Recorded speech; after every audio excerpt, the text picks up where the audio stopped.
Welcome to the Content Amplified podcast, brought to you by Masset. Our goal is to help you get more from your marketing content. Each episode is a 10 to 15 minute interview with industry experts that share amazing insights to help you squeeze as much juice from your content as you possibly can. Here's today's interview. Welcome back to the Content Amplified podcast. So excited to have you on the show today. Today we have a special interview with Wade. Wade and I got to work together for years, and I can truly vouch for his experience inside of marketing content, especially at how it pertains to physical events. He's an expert in that area, and I thought it would be a unique angle to talk about content for events. So, Wade, welcome to the show. Thank you. I'm excited to be here. I was just telling you before we, got this thing rolling that this is my first podcast, so I'm very honored to be here.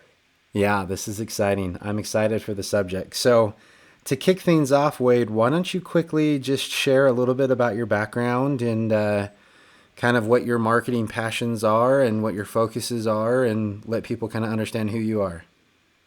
Yeah, for sure. So my name is Wade Draper. I have been working in the event marketing space for about 5 years now. I've worked in multiple industries. I've worked in tech, I've worked in fashion, I've worked in entertainment. I've worked for nonprofit. Basically any industry you can name, I've probably done an event for. I'm super passionate about events and creating memorable experiences for brands, people, clients, and yeah, I absolutely love it. Awesome. That's amazing. So today we've got a fun subject that I think is super important that people often overlook. And that is how to make your content stand out when it comes to physical events. Now, Wade has a ton of experience in events, and I think sometimes we overlook the content when it comes to events. But Wade, let's dive in. Let's start talking about this. What are your thoughts on how to make content stand out at physical events? Yeah, so I think first thing is you kind of have to have the goal in mind. What are you trying to obtain from putting on this event? And you should really tailor your content around that. So whether your event is about brand awareness, whether it's like a sales event, trade show, a product launch, or like a user conference, you really, really want to take into consideration what your end goal is going to be for when you're producing that content. Because what you'll do is you'll then take that content and you can repurpose that content to use post-event. So for example, I currently work at Weave as a field marketing and events manager. So I'm over a lot of trade shows. We're recording this in September, which is my busiest month of the year. I have about 18 events that I myself am personally over. So, a lot of thought goes into the planning and coordination and, content aspect of these events. A couple things that come to mind for me when you're, putting together the programming for your live events is, are you doing keynote speeches? Are you doing panel discussions? Are you doing breakout sessions? Like what entertainment are you providing to your attendees? Are you giving them networking opportunities to meet people within the space that they're a part of? Are you doing any like awards or recognition? And then are you doing any podcast sessions? I think those are some really key things to think of is how is your programming going to affect your attendees and how are they going to remember the event after it's done? One thing I always like to do is I like to tantalize the five senses and all the events that I do. So, you have sight, hearing, touch, smell, and taste. I always like to try and incorporate that into any event that I'm putting on. And I think that goes hand in hand with the content is, if you're tantalizing those senses with the content you're putting out, whether that's a keynote session or an entertainment aspect to it, that's going to be a very, very memorable aspect for that attendee. Yeah, absolutely. And that is a lot of events, 100%. So props to you for taking the time this month, and we appreciate you doing that. I love what you're talking about with the five senses. Mm-hmm. I've attended so many events and seen them, back from the office and things like that. And the number one thing is everyone has content. and almost everyone forgets about it the instant they go home. So I Yep. love that you talk about the five senses because it really cements a memory for them and helps them actually remember the event and remember what's going on. Do you have any concrete examples of like how you could incorporate some of the senses into content, whether it is sight, sound, or feel, or things like that? It doesn't necessarily need to be examples that have all five, but what are some like creative ideas to kind of use those different senses in your event marketing content? Yeah, absolutely. So I do a lot of events up at the Sundance Film Festival every year.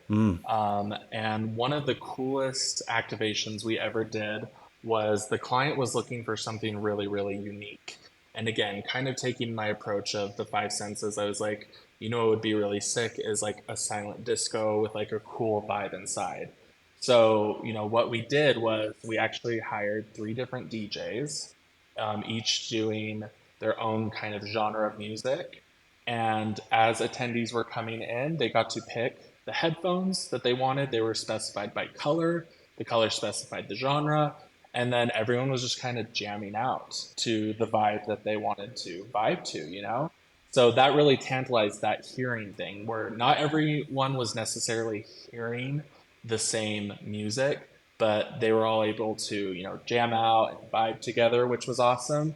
And then we really, really created a sick atmosphere within that space. You know, obviously we lowered the lights. We had a little bit of uplighting, created a very clubby, loungy scene for the attendees to enjoy that. And from that, we produced so much amazing content. We had an amazing video recap that was sent out to everyone, and the client was really, really happy with everything that was put out. You know, we had so many social media hits from that, from the people that attended the event. So that's probably one of my more memorable. That was really, really fun. That's really cool. I love how you're talking about, okay, cool, at the event, can I create this memorable experience? And then how you Hmm. also talked about repurposing the content from the event and keeping that same theme for your post event. Obviously, tying that back to the experience. So, with this silent disco thing, I just have to imagine that's such a cool experience that people remembered. And I love how you kept the theme into the post event content. So as soon as they saw that material, it probably stood out because Oh yeah. immediately it brought them back to that moment where they're wearing whatever color headphones, jamming out to their own music. For me, Hmm. it would have been like a Weird Al vibe kind of an idea. I But love like, that. If that's your vibe, then go for it. it is one of my vibes, not my only vibe, Perfect. but I'll rep Weird Al any day. But unless he goes extra weird, but then I won't. But or if he Yeah. gets canceled or something like that. But I love the thematic thing. Are there good opportunities? Like you do a lot of trade shows now. Yep. Are there really cool opportunities to really follow the same formula at a trade show where they can Yeah. have some kind of unique experience and then have that theme follow through to the post event content? Yeah, 100%. I mean, having worked together, our main goal at the trade shows that we attend is to get sales. You know, that is a bookings and revenue goal based event. So putting the content into those types of events, I'm very strategic in those. So for example, I work really, really heavily in the dental space, selling a software that helps dentists better communicate with their patients. We have a really, really large trade show that we go to every February, and I thought, how can we get people to the booth that's not like boring? Like I've seen all the trade show gimmicks. What can I do that's a little different that I can carry into some post event content? So did a little research. I actually found out that a dentist invented cotton candy. So I was like, That that could be sounds kind of that cool. sounds counterintuitive, but I love it. Well, I Yeah, mean, exactly. Well, I mean, it's keeping people in their offices, right? It's like we're gonna give that you is true. candy, you get cavities, I get business. I think it's That a is a genius. dental lead generation machine. I love it. I know, right? It was genius. So I thought, oh, it would be so rad to have like a cotton candy booth within our booth. So I found a really, really sick vendor in the Chicago area who works with like Martha Stewart, has done stuff for Oprah Winfrey. And they were able to bring their cotton candy machine all weed branded, the cones were branded. They had these little lights in the cotton candy that made the cotton candy glow. And it was a huge hit. We had like a little informational piece that talked about like how a dentist invented cotton candy, all that good stuff. And it was a really, really huge success at that event. And I continued to use that same vendor, did the same thing at that same trade show every year, huge success.